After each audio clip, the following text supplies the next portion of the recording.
किसान एकता यात्रा का जबरदस्त असर। हजारों किसानों ने उठाई अपनी आवाज, सौंपा पत्रक, मुआवजे का आश्वासन। बलिया जनपद के बैरिया विधानसभा में मंगलवार का दिन ऐतिहासिक रहा, जब युवा नेता विपुलेंद्र प्रताप सिंह के नेतृत्व में हजारों किसानों ने संगठित होकर किसान एकता यात्रा निकाली।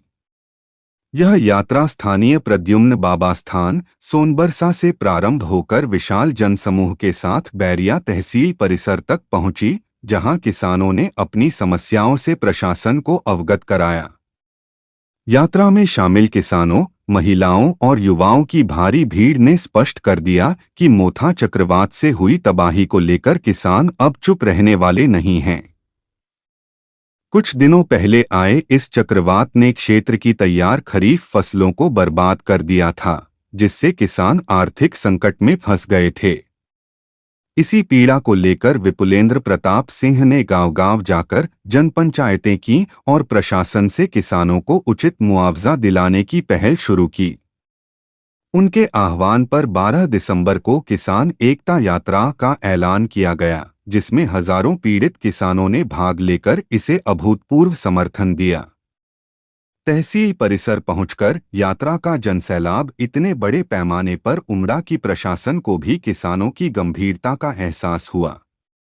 मौके पर उपस्थित उपजिलाधिकारी ने सरकार की ओर से पत्रक स्वीकार करते हुए आश्वासन दिया कि पीड़ित किसानों को समय पर मुआवजा उपलब्ध कराया जाएगा।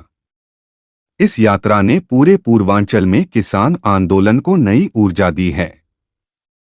राजनीतिक विश्लेषक इसे आगामी विधानसभा चुनाव से भी जोड़कर देख रहे हैं, क्योंकि जनता में इस यात्रा को लेकर जबरदस्त उत्साह दिखा।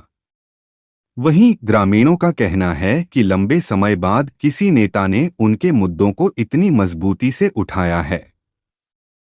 यात्रा के समापन पर विशाल जनसमूह को संबोधित करते हुए विपुलेंद्र प्रताप सिंह ने कहा, आप सभी ने जिस अभूतपूर्व समर्थन से इस यात्रा को ऐतिहासिक बनाया है, वह किसानों के आंसू पोंछने की दिशा में बड़ा कदम है। मेरे एक आह्वान पर इतनी भारी संख्या में पहुंचकर आपने मुझे आजीवन ऋणी कर दिया है। मैं वादा करता हूं कि किसानों और नौजवानों के अधिकार के लिए हर संघर्ष में सबसे आगे रहूंगा।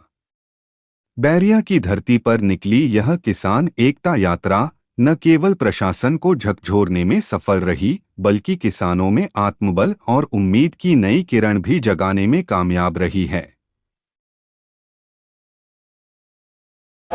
इसी प्रकार प्रशासनिक अधिकारी के सामने आइए और कहिए कि टाइम पर आप खाद दीजिए, टाइम पर आप बीज दीजिए, टाइम पर हमको मुआवजा दीजिए। और जो भी हम पैदा करते हैं, मकई हम पैदा किए हैं, मकई के लिए इन्होंने लगा दिया है कि जो 1 बीघा में 3 कुंटल। आप बताइए कि हम लोग मक्का पैदा करते हैं नीचे में